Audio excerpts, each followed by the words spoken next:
ce matin, je vais vous commencer plutôt, une série de messages dont j'ai intitulé l'œuvre complète du salut divin.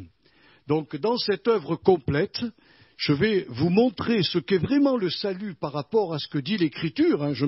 Je resterai toujours basé sur les Saintes Écritures et on verra aussi ensemble, au fur et à mesure que j'avancerai dans cette étude, comment Jésus est devenu celui qui a créé en lui-même une nouvelle humanité dont on fait partie aujourd'hui.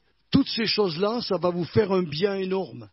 Bien sûr, le salut, c'est Jésus-Christ qui l'a accompli dans sa vie et dans sa mort. Mais quand je parle du salut, je veux parler de cette œuvre complète que Dieu réalisa pour sauver tous les humains. Vous avez peut-être entendu des gens parler, et moi qui lis beaucoup de livres théologiques, qui parfois me retrouve sur les réseaux sociaux pour entendre un message par-ci par-là, j'ai entendu des personnes déclarer que Dieu a destiné ou prédestiné, il y a très longtemps de cela, certains à être sauvés et d'autres à être perdus. Moi, ça m'ébranle, hein. Ça m'ébranle parce que quand on lit l'Écriture, on voit l'apôtre Paul déclarer à Timothée ce que Dieu veut, c'est que toutes les personnes ou tous les humains soient sauvés et parviennent à la connaissance de la vérité, car il n'y a qu'un seul médiateur entre Dieu et les hommes, Jésus-Christ, homme. Alors ça met un coup, à ceux qui pensent que toutes les religions vont conduire à Dieu et tout le monde, en fin de compte, seront sauvés à la fin des temps. Ça, c'est une erreur. C'est une hérésie. Mais de penser que Dieu, qui est tout amour, a regardé toute l'humanité et a dit « Oh ben, ceux-là, ils ne me plaisent pas du tout, ceux-là, alors ils vont vivre leur vie, puis ensuite on va les brûler en enfer. Hein. » Vous croyez que c'est l'image que Dieu nous a donnée? Les gens qui prêchent cela ont oublié ce que Paul déclare dans les Romains, que la prédestination repose sur la préconnaissance de Dieu. Ce qui veut dire en termes clairs qu'avant de bâtir ce monde, avant même de créer l'homme, Dieu, qui est un visionnaire, a vu toute l'humanité. Et il a vu tous ceux qui allaient croire au message de son Fils. Il a vu l'humanité déchoir et partir dans les ténèbres. Et il a vu aussi que lorsque son Fils se donnerait et que son message serait prêché dans le monde entier, il y en aurait des millions et des millions qui allaient croire en lui. Alors, Dieu le Père, Dieu le Fils et Dieu le Saint-Esprit ont dit, ça vaut quand même la peine qu'on descende sur la terre et qu'on accomplisse l'œuvre complète du salut. Alors s'il y a des gens qui vont être perdus, ce sont des gens qui auront sciemment voulu se perdre. C'est-à-dire qu'après avoir entendu le message, ils auront dit non. Moi j'ai envie de vivre ma vie, et puis quand j'arriverai au ciel, d'ailleurs je ne crois même pas qu'il y a un Dieu, mais s'il y en a un, je m'expliquerai avec lui. Bon, ben, ils pensent ce qu'ils veulent, mais c'est comme ça que les gens fonctionnent aujourd'hui. Hein. Quand vous leur parlez, ils vous disent ça. Alors vous voyez, la prédestination, elle change d'optique. Ce n'est plus un Dieu d'amour qui prédestine certains à être sauvés et certains à être perdus. C'est un Dieu d'amour qui a vu le nombre de sauvés parmi tous les membres de l'humanité. Et ils se sont dit tous les trois, ça vaut la peine. Oh oui, ça vaut la peine de descendre et de sauver cette humanité qui va se perdre, parce qu'ils savaient tout ce qui allait se passer, la chute du diable, et puis le diable qui entraîne Adam et Ève dans une mauvaise voie, et puis vous connaissez la suite, les maladies qui nous arrivent, la mort qui tombe sur nous, ce sont les effets du péché. Alors j'ai voulu remettre cela en place, mais vous allez comprendre que le salut selon Dieu est composé de trois concepts, irrévocables. Je ne peux pas me convertir vraiment et dire je suis sauvé si je ne reçois pas en moi le salut de Dieu selon ces trois concepts. Le premier, c'est un concept juridique, puisque la Bible parle que Dieu, quand on croit en son Fils, il nous justifie. Ce qui veut dire qu'on était perdu, qu'on était condamné, qu'on était privé, dit l'apôtre Paul, de la gloire de Dieu. Mais que sans qu'on ait fait quoi que ce soit, Christ est mort pour nous. Et quand on entend l'Évangile et qu'on croit au Sauveur, comme vous l'avez fait, comme moi, j'ose croire que vous avez fait la même démarche que moi, je suis aujourd'hui justifié, c'est-à-dire je suis déclaré innocent, ou si vous préférez, comme si je n'avais moi jamais commis un seul péché. Vous savez très très bien que ce n'est pas vrai. Au fond de vous, vous savez que vous êtes un pécheur et une pécheresse. Mais Dieu déclare que quiconque croit dans le sang de son Fils est innocenté et il est justifié. Donc le salut, en premier, a une notion juridique. Donc il est important de savoir que si je ne me suis pas repenti de mon passé, si je n'ai pas été convaincu au fond de moi que je suis un pécheur perdu, je peux même pas obtenir cette première notion du salut qui est juridique. Pour que Dieu me lave et me purifie, il faut bien que je reconnaisse que je suis pécheur. Or aujourd'hui, et particulièrement sur les réseaux sociaux, il y a des prédicateurs qui prêchent et ils écrivent des livres en disant qu'ils n'ont même pas trouvé, qu'ils n'ont pas eu besoin, disons, de se repentir. Mais mes frères et sœurs, s'il n'y a pas cette première notion juridique qui nous lave et nous purifie et nous déclare comme si nous étions justes, c'est-à-dire sans avoir commis un seul péché, alors je n'ai pas de salut. Je me trompe. C'est important qu'on remette les choses dans l'ordre. Et le salut, selon Dieu, possède aussi une notion corporative, puisque la Bible parle que celui qui croit au Sauveur est régénéré, il naît de nouveau. Ou si vous préférez, moi j'ai préféré un terme que j'aime bien, je suis refait à neuf. Quand je suis descendu avec le Christ dans la mort, et que ma vieille nature est restée dans le tombeau, mais quand il est ressuscité, j'ai été refait à neuf. Or, un nouveau-né, mes frères et sœurs, on le met où ? Dans une famille. Ou alors il est complètement rejeté, on le met dehors. Mais quand un nouveau-né arrive dans la famille de Dieu, il est incorporé dans cette famille. C'est pour ça que, en plus de la notion juridique, il y a la notion corporative. Nous sommes inclus automatiquement dans la famille de Dieu, c'est-à-dire l'Église du Christ, la future épouse de Jésus-Christ. Quelqu'un qui ne veut pas entrer dans l'Église du Christ n'a pas cru au véritable salut de Dieu. Il a peut-être cru que Jésus est vraiment mort pour lui, mais il s'arrête là. Quelqu'un qui est vraiment sauvé, il va dire, mais je suis justifié par le sang de Jésus, mais je fais partie de la famille de Dieu. Vous savez que c'est étonnant. J'ai une femme depuis 53 ans que j'aime de tout mon cœur, mais elle est ma sœur aussi. Et la troisième notion que nous trouvons au sujet du salut divin, c'est la notion sacerdotale. Puisque l'ensemble des croyants nés de nouveau et qui ont été inclus dans l'Église, alors là, écoutez-moi bien mes frères et sœurs, parce que ce n'est pas moi qui le dis, c'est la parole de Dieu, nous sommes tous consacrés, sacrificateurs pour Dieu notre Père. Or, qu'est-ce que faisait un sacrificateur dans l'Ancien Testament ? Il offrait des sacrifices à Dieu, il enseignait la parole de Dieu, il prenait une part dans l'œuvre de Dieu. Tous les chrétiens sauvés par grâce sont impliqués dans le sacerdoce de l'Église. C'est pour cela que je dis à tous ceux qui sont là, vous êtes inclus, c'est Dieu qui vous a inclus. Vous n'avez pas à choisir, vous êtes consacrés. Alors, consacrez-vous. Puisque vous l'êtes, consacrez-vous. Et c'est le départ qui est important.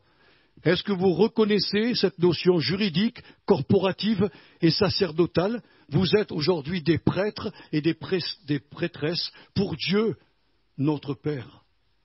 Un chrétien qui ne travaille pas dans l'œuvre de Dieu parce qu'il ne veut pas s'inclure, qu'est-ce qu'il fait de ses dons? Il fait comme cet homme qui a reçu son talent et qui a été l'enterrer. Nous avons tous reçu un talent. Et nous pouvons tous travailler ensemble au développement de notre Église, à la participation de ce qui se fait dans notre Église. Et dans toutes les autres Églises, c'est la même chose. Mais vous voyez, il y a des chrétiens qui croient à la notion juridique, qui peut-être se diront, c'est bien que j'aille dans la maison du Seigneur parce que je suis quand même une enfant de Dieu ou un enfant de Dieu. Mais m'engager, ah non, mais t'as pas le choix, ma sœur. T'as pas le choix, mon frère. Il nous a justifiés, sanctifiés, consacrés à lui. C'est ça qui est glorieux. Alors, quiconque croit donc à ces trois notions du salut peut se considérer comme réellement sauvé de la seconde mort, arraché du royaume de Satan, puis transporté dans le royaume de Jésus-Christ. Voilà ce qui nous est arrivé. Et croyez-moi, je lis des livres, je suis extrêmement surpris d'entendre des témoignages de personnes qui ne se sont jamais repenties de leur vie. Elles sont même en activité dans une église ou dans l'œuvre de Dieu. Et elles ne se sont jamais repenties de leur vie ancienne. Mais ça ne fonctionne pas, mes frères et sœurs. Ça ne marche pas. Jésus a dit, repentez-vous. Croyez en moi et entrez dans mon Église. Alors néanmoins, il y a une question qui demeure très importante pour les chrétiens, parce que là aussi, il y a des choses qui circulent sur les réseaux sociaux, et même peut-être dans nos communautés, qui ébranlent les chrétiens. Cette question est la suivante. Notre salut est-il temporaire ou éternel? La question, elle est claire, Le salut dans lequel je crois, est-il temporaire pour un temps ou est-il vraiment éternel? Eh bien, savez-vous que de nombreux chrétiens sont incapables de répondre avec conviction à cette question, tant ils sont troublés par quelques enseignements leur affirmant que leur propre salut peut être perdu au cours de leur vie chrétienne. Faites attention sur les réseaux sociaux. Moi, je suis tombé sur quelqu'un qui parlait je suppose que c'est dans une église. Cet homme, il a été dire carrément, j'ai 150 versets qui vous prouvent qu'un chrétien peut perdre son salut. Mais c'est hyper déstabilisant, ça. Mais c'est culpabilisant. Parce que le salut que je n'ai pas pu réaliser moi-même, on me demanderait de le garder. Et surtout de ne pas le perdre. On est incapable. Incapable. C'est extrêmement dangereux. Alors d'où vient ce trouble? Alors ça m'a poussé à la réflexion. Essentiellement de deux écoles de pensée qui sont implantées au sein même du christianisme. Aussi surprenant que ça puisse paraître, il y a dans le christianisme deux courants de pensée concernant le salut. Il y a un courant qui pense qu'on est sauvé et on est sauvé éternellement, et il y a un courant qui pense qu'on est sauvé, oui, mais il faut faire attention parce qu'on peut le perdre. Et c'est très dangereux cela. Mais il existe ces deux pensées que je ne peux pas vous occulter ce matin, puisqu'on fait un enseignement sur l'œuvre complète du salut.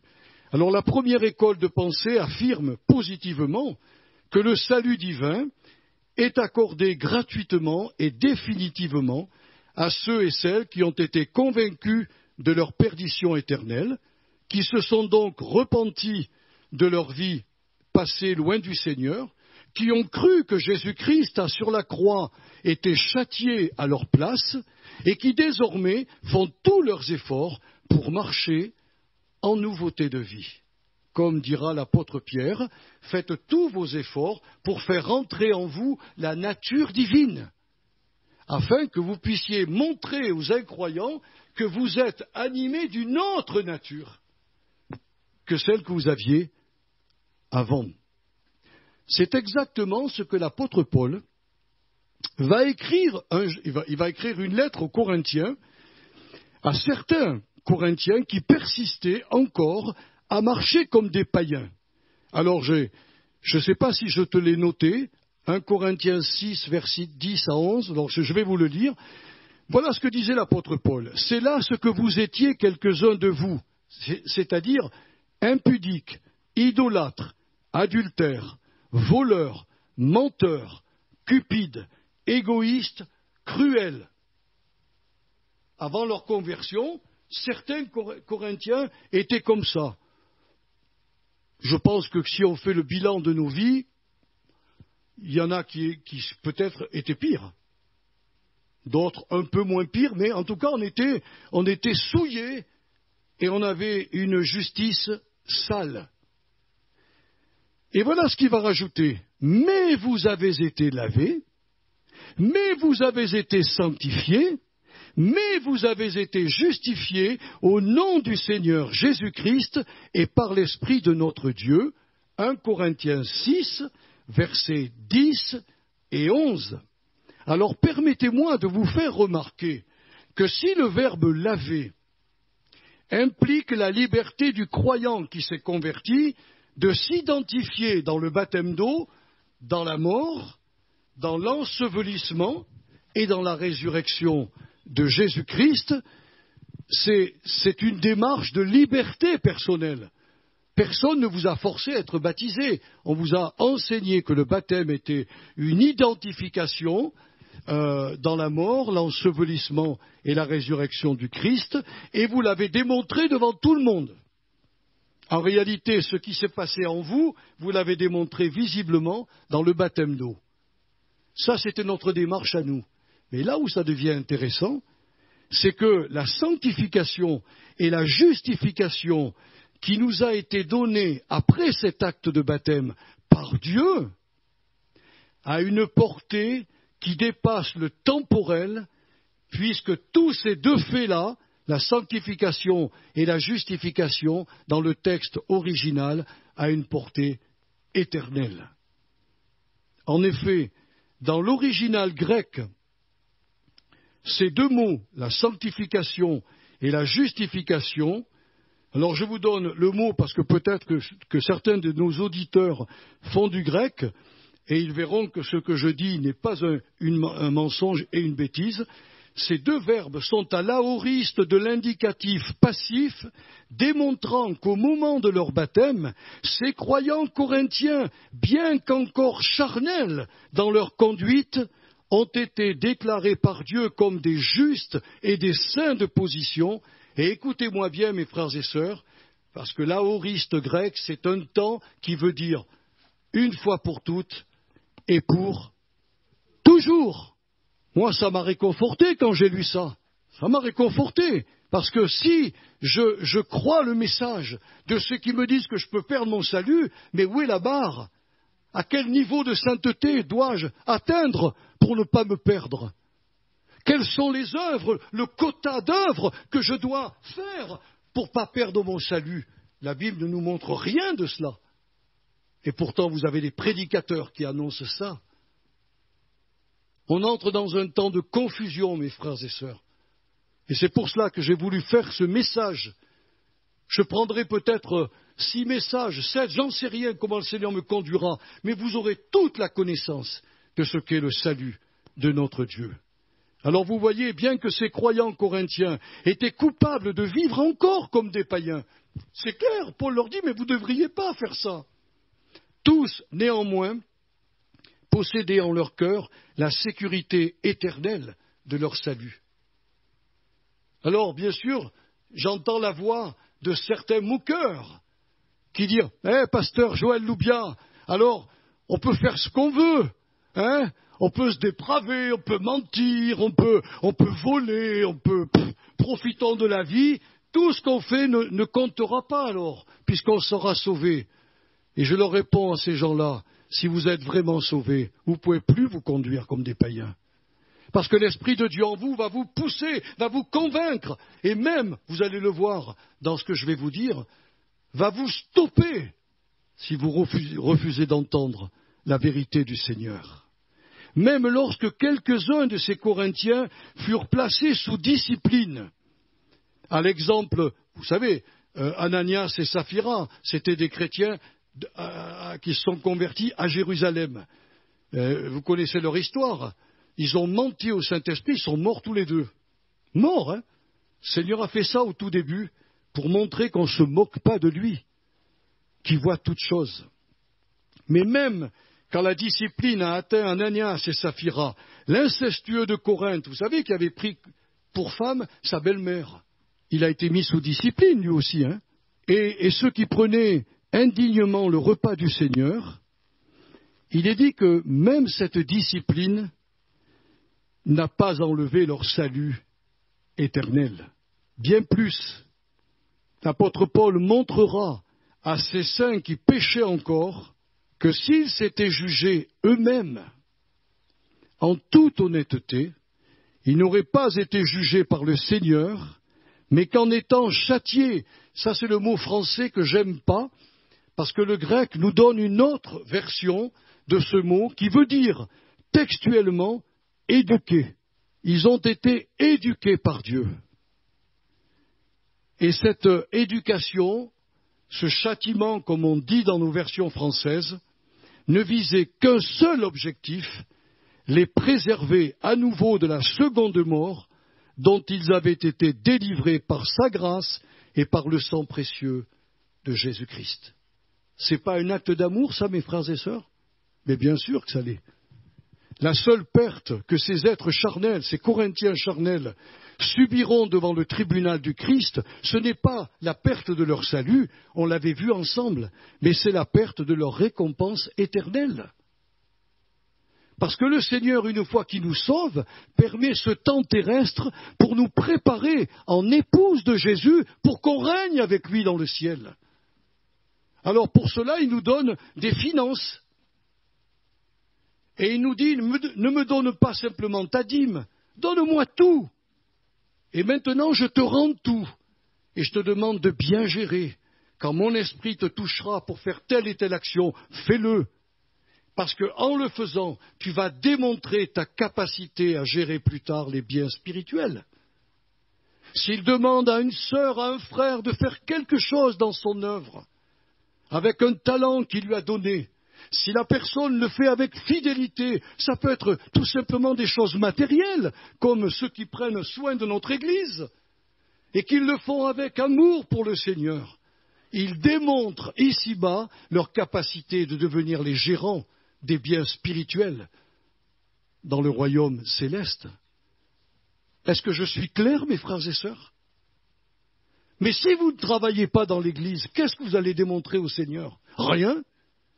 Et quand vous arriverez devant son tribunal, il te dira, le salut, je te le conserve parce qu'il est gratuit, mais moi je peux pas te faire rentrer dans mon royaume.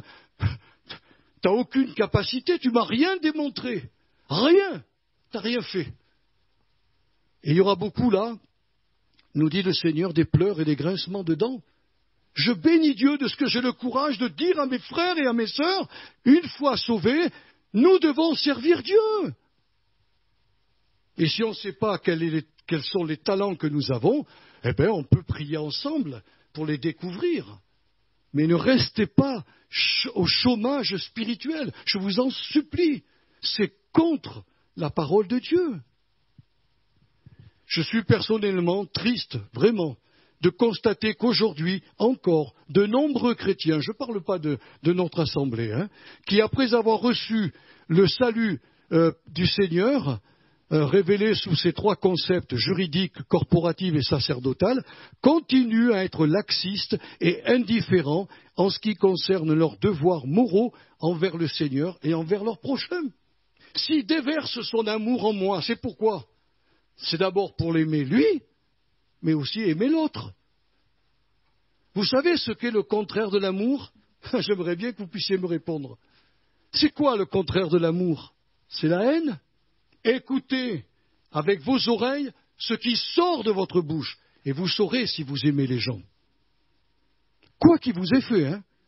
Alors tout ce que nous venons de dire montre qu'il est possible qu'un chrétien né de nouveau déchoit temporairement de la grâce divine sans toutefois se perdre pour l'éternité. Parce que son Père céleste, loin de se désintéresser de lui, fera tout pour lui éviter de revenir dans la perdition. Il va donc le discipliner, c'est-à-dire l'éduquer, soit par une dure épreuve, hein. Il y en a des épreuves, on le voit. Abraham fut mis à l'épreuve, Job fut mis à l'épreuve, Jésus lui-même fut mis à l'épreuve, l'apôtre Jean fut mis à l'épreuve. En fait, tous les apôtres, tous les disciples, à un moment donné, seront mis à l'épreuve. Mais là, devant un péché particulier, Dieu peut permettre une dure épreuve, ou alors il peut permettre une maladie, il peut permettre une infirmité, voire même, et j'ose le dire parce que c'est écrit dans la Bible, voire même prévoir une mort prématurée, afin que ce chrétien-là ne soit pas condamné avec les incrédules de ce monde. Je vous donne 2 références, 1 Corinthiens 5, versets 4 à 5, et 1 Corinthiens 11, versets 30 à 34. Paul le dira à ceux qui prenaient indignement la Sainte Seine, que si on se jugeait soi-même, on ne serait pas jugé par le Seigneur, mais quand le Seigneur nous juge, il nous châtie ou il nous éduque, selon la traduction que vous voulez prendre, afin que nous ne soyons pas condamnés avec le monde. Voilà à quelle théologie je suis attaché. Je crois qu'un véritable enfant de Dieu, qui a compris le salut sous sa notion juridique, corporative, sacerdotale, ne se perdra jamais. Vous allez le voir et on va terminer avec cela. La seconde école théologique, qui prend beaucoup de place dans les assemblées chrétiennes comme sur les réseaux sociaux, affirme donc qu'un chrétien, après avoir reçu par la foi le salut acquis par le Christ sur la croix, peut, par incrédulité, par séduction, par tromperie, par paresse, le perdre à nouveau. Pour cette école de pensée, ceux et celles qui prêchent la sécurité éternelle du croyant se trompent eux-mêmes et trompent leur auditoire. Donc si, pour cette école de pensée, je me trompe, et je vous trompe. Mais ce qui compte pour nous, ce n'est pas ce que je vous dis, c'est ce que dit l'Écriture. C'est ce qu'affirme le Seigneur. Et quand je vous ai parlé de ces verbes qui veulent dire une fois pour toutes et pour toujours, c'est Dieu qui a choisi de nous parler dans des termes grecs. Il a choisi cette langue de l'époque, parce que nous, on ne l'a pas, ça, dans notre français. Mais dans le texte grec, oui, on peut montrer qu'il y a un événement qui se produit, et que cet événement qui se produit va demeurer toujours, c'est-à-dire sur la terre, jusque dans l'éternité. Alors, mais si cette théologie était vraiment solidement étayée par les Saintes Écritures, pourquoi les apôtres n'en ont-ils pas clairement parlé dans leurs diverses lettres? C'est vrai ou pas vrai? Si c'était un sujet important, ils en auraient tous parlé. Alors j'ai posé cette question, où trouvons-nous donc dans les écrits prophétiques et apostoliques qu'un être humain, après s'être réellement repenti de sa vie passée, après avoir cru à l'évangile de la grâce, après avoir été pardonné de tous ses anciens péchés, après avoir été réconcilié avec son Créateur et après avoir été baptisé du Saint-Esprit promis, où est-il écrit qu'il peut à nouveau se perdre pour l'éternité? Il y a un passage que tu peux me mettre, c'est celui de Jude. On l'a lu cette semaine avec mon épouse et j'ai trouvé que c'était à propos de vous le lire et de vous faire juste un petit commentaire. Or, à celui qui peut vous préserver de toute chute et vous faire paraître devant sa gloire irrépréhensible et dans l'allégresse, à Dieu seul, notre Sauveur, par Jésus-Christ, notre Seigneur, soit gloire, majesté, force et puissance dès avant tous les temps et maintenant dans tous les siècles. Amen. Vous vous rendez compte ce que Jude c'était le demi-frère de Jésus, hein? Il a écrit une petite lettre, il n'y a qu'un chapitre.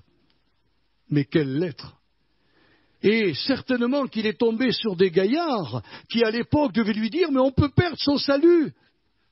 Et lui, étant apôtre, reçoit la pensée divine et il dit à celui qui peut vous préserver de toute chute et vous faire paraître devant sa gloire irrépréhensible et dans l'allégresse, à lui soit la gloire. Ce n'est pas une condition pour garder son salut que Jude nous montre là. C'est une promesse. Mes frères et sœurs, c'est une promesse.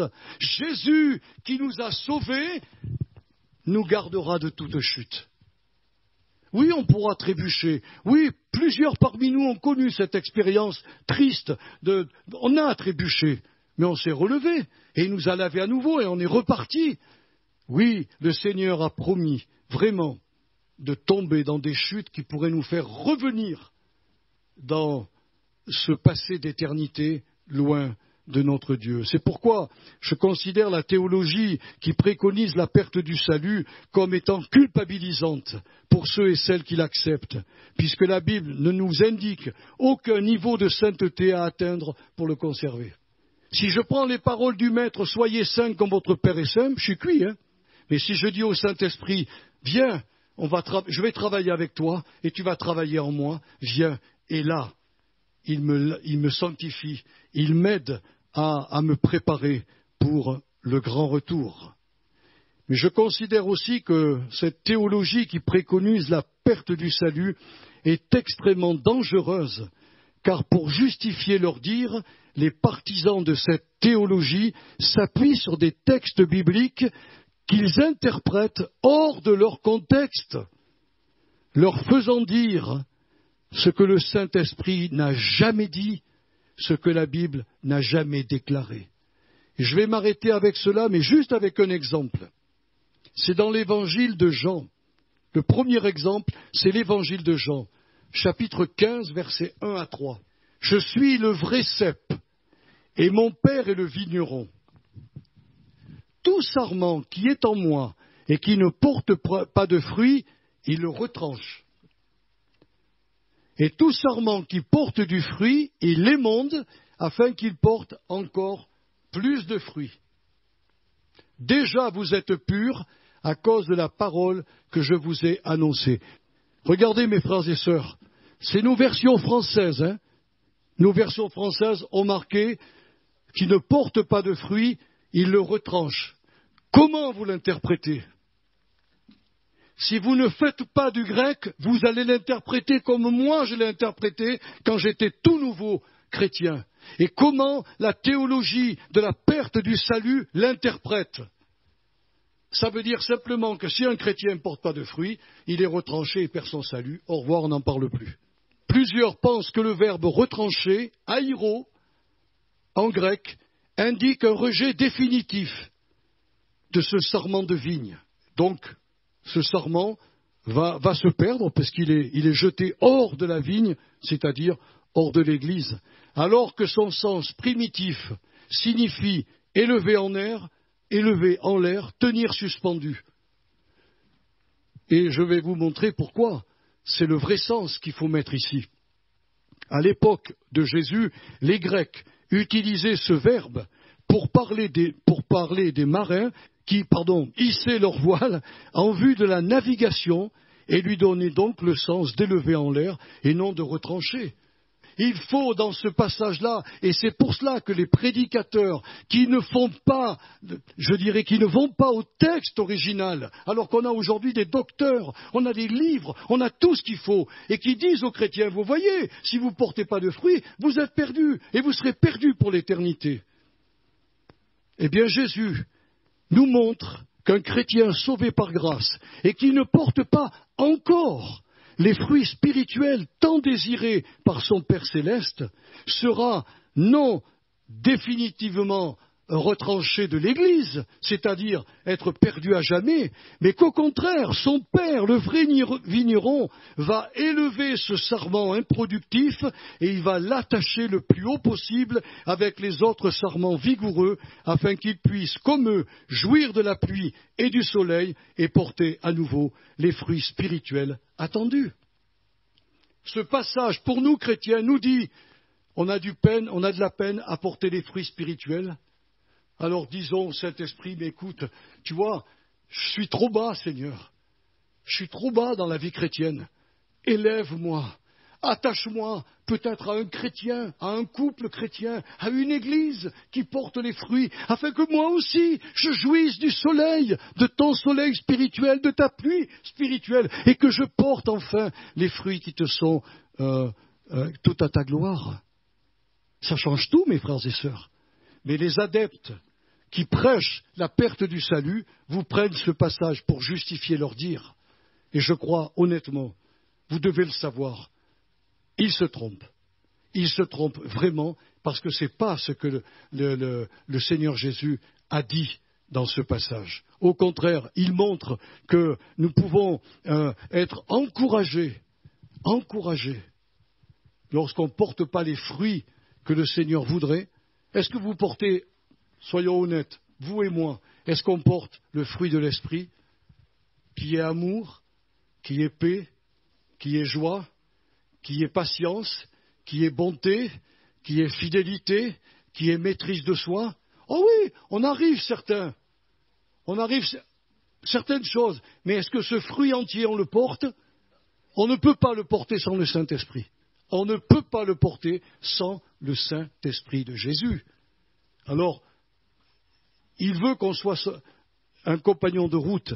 Donnons-lui la main et prions sincèrement pour que le Seigneur nous aide. On continuera cet enseignement. Je veux vous donner vraiment la nourriture solide pour que vous puissiez dire, est-ce que franchement, j'ai cru au salut de Dieu? Est-ce que je suis dans la notion juridique, dans la notion familiale, corporative de l'Église, dans la notion sacerdotale? Est-ce que je remplis ces trois fonctions?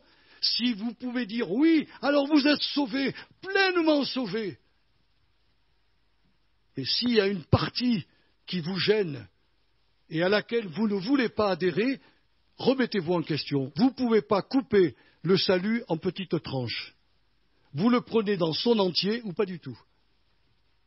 Le Seigneur, il est clair. Il nous donne le salut, mais il nous dit voilà ce que c'est que le salut. Et j'ai voulu faire des recherches pour vous. Et j'espère que mes recherches vont porter beaucoup de fruits, non seulement ici, mais sur les réseaux sociaux où passe notre message, pour que les chrétiens ne se laissent plus happer par certaines personnes qui, n'ayant pas la connaissance vraiment du Seigneur, menacent les chrétiens de perdre leur salut. Et ces gens-là sont dans une tristesse, ils ont peur, ils sont plus épanouis, ils n'ont plus la joie. C'est parce que nous avons ce salut que nous pouvons justement, mes frères et sœurs, vivre une vie épanouie avec lui et être formés comme sont formés les jeunes rois ou les jeunes princesses pour gouverner plus tard. Ils apprennent, comme le jeune roi d'Angleterre a appris depuis sa jeunesse à remplacer son père le jour qu'il partira. Il sera apte à monter sur le trône. Mais il aura été formé pour cela. Et nous, pendant notre passage terrestre, nous serons formés pour régner avec le Christ. J'ai qu'une seule prière, Seigneur. Touche mes sœurs, touche mes frères, et fais-leur comprendre ce que nous avons dit ce matin. Ô Seigneur, oui, merci pour ce beau salut que tu nous as donné. Que tu sois glorifié, toi notre Père, toi Seigneur Jésus qui l'as réalisé, et toi Esprit Saint qui fait qu'il se réalise aujourd'hui en chacune de nos âmes. Que ton nom soit béni au nom de Jésus. Amen.